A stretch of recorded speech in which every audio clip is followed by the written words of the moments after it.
be sure to look for the answers to the following questions. In which layer of the atmosphere is the ionosphere? What is a coronal mass ejection? What is space weather? Explain a solar cycle. When you see this icon, the answer is near.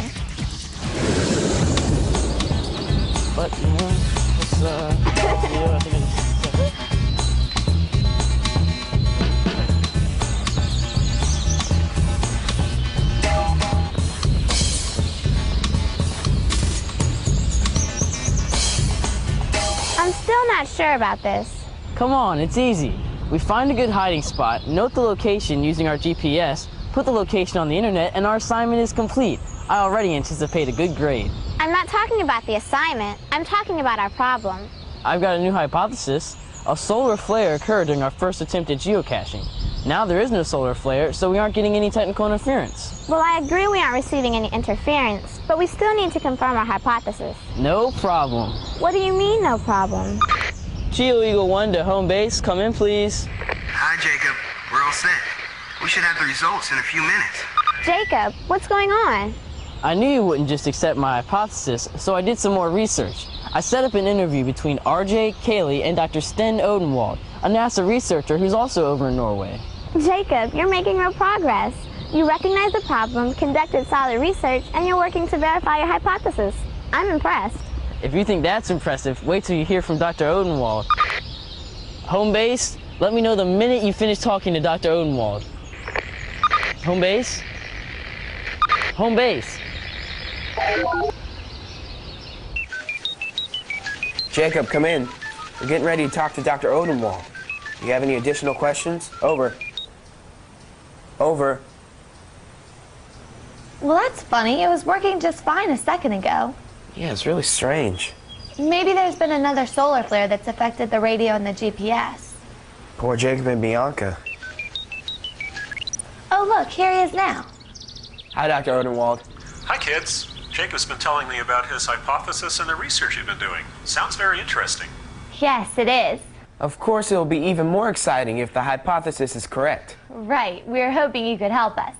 Jacob believes that a solar flare is responsible for the technical glitch with our GPS, but we're not sure how. Well, solar flares are one possibility, of course. When we're talking about the sun and solar flares, we're talking about a huge amount of energy.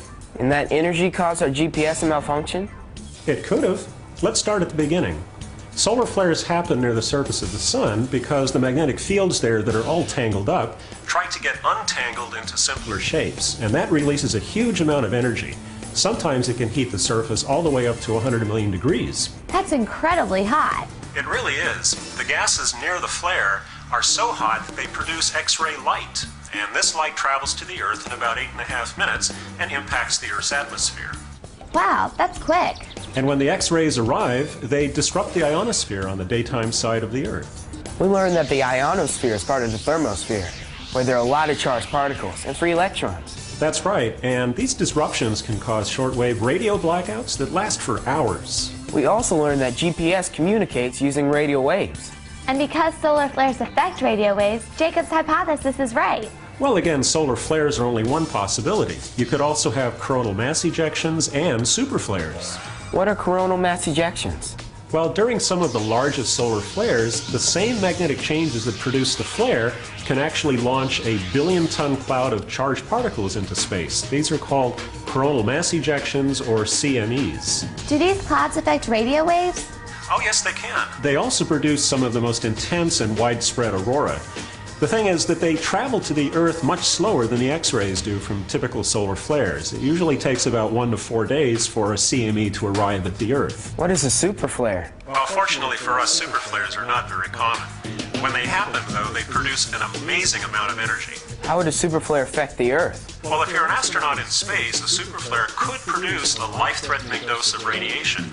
Historical record also shows that some of the most powerful flares we've seen so far can produce satellite damage or loss of function.